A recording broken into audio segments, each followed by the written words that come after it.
I haven't made a Transformers video in a while. After Transformers 7, I was starting to phase out of Transformers because I lost interest until I forgot that there was an animated movie coming out in 2024. A Transformers animated movie. So in April of last year, I watched the trailer for Transformers 1. And if I'm being real right now, I was a little mixed at first. Badass. Many people complained because the first trailer was portrayed as a fun kids movie rather than something that people actually wanted to watch. Even though the trailers weren't great, it was more than that when people saw it. Even though the reviews were good, the box office numbers didn't say so. It didn't make enough money to make a sequel, which sucks because I love this movie so much. And fun fact, I went to see this a week early and I had a great time seeing it. So anyways, now that this intro section of the video is done, let's get to reviewing one of the best Transformers movies yet, Transformers 1. But first, if you guys like my stuff and want to see more of it, then be sure to leave a like and subscribe and turn on notifications. I do live stream sometimes, so if you want to see my live streams, you can go on to twitch.tv/PolariZerTV in the link down below. And you can follow me on X/Twitter, which is at @rpolarizer right now. Not only that, I just turned on memberships, and that includes video previews, BTS of any video or live stream, and these cool channel badges. Oh, and also, there's member shoutouts at the end of every single video. So if you want to join that, then click the join button next to the subscribe button. And with that said, let's get straight into the video.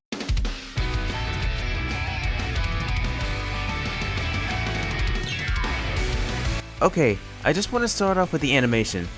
I think it's not that bad. People thought it looked weird because of how humanoid the robots look. To me, I think it looks pretty good. I like how vibrant it looks when they go off into the surface and to find the matrix of leadership. Kinda gives me more of a synth-wavy vibe. And for the expressions and how they are, I think they are outstanding, and I love how the animation flows with their movements. And fun fact, the animation was done by one of the people who did the VFX for the other Transformers movies, Industrial Light and Magic. The lighting looks pretty good, and the action does blend well with the animation, but we'll get to that later. The character development is probably one of the best I've ever seen.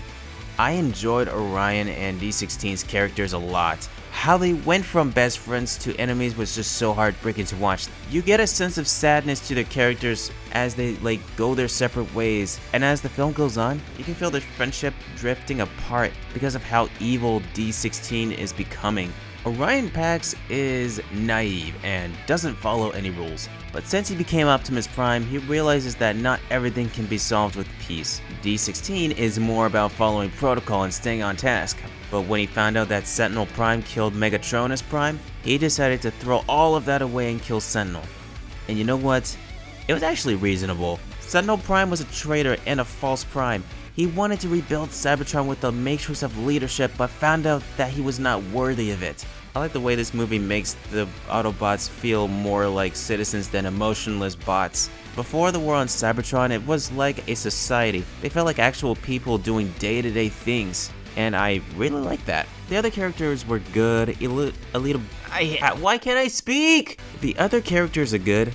Alita 1 was fine, there's nothing much to write home about, but Bumblebee was actually kind of funny, I think. I chuckled at the Badassatron joke a couple times because everyone else was laughing in the theater, but I can see why people think he's annoying. He talks way too much and tries too hard to be funny. Okay, the action is pretty good. The fight scenes are well animated and don't have too much going on like the other Transformers movies. And like I said before, the action does blend in well with the animation, which makes it visually good. It's also adrenaline pumping as well. The tone itself is pretty well balanced. It's lighthearted at first, but when we get to the climax, the tone itself just locks in. And when Megatron kills Optimus, everything else goes silent and you can feel him turning evil when he lets him go into the bottomless pit. Seeing Sentinel Prime get ripped in half was insane. It's probably insane for a kids movie. There are some funny moments in this movie, but it doesn't overshadow the movie too much to the point where it becomes unbearable to sit through. Okay, the music is really good. The person who made the soundtrack was the same guy who made the soundtrack for Transformers Prime, aka one of the greatest shows ever. There are some callbacks to the theme song that I hear a little bit. There are some orchestral elements combined with EDM sounds to make it really good, and you know what? It's actually a good combination. I love it. And oh boy, does the music get extremely good at the end when Megatron kills Optimus.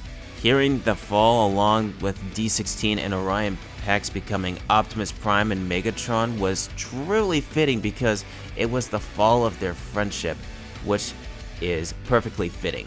I'm gonna be real with you guys, there isn't much to say about this movie other than it's a good movie. The characters were good, the animation is good, the soundtrack is amazing, and yeah, I like this movie a lot.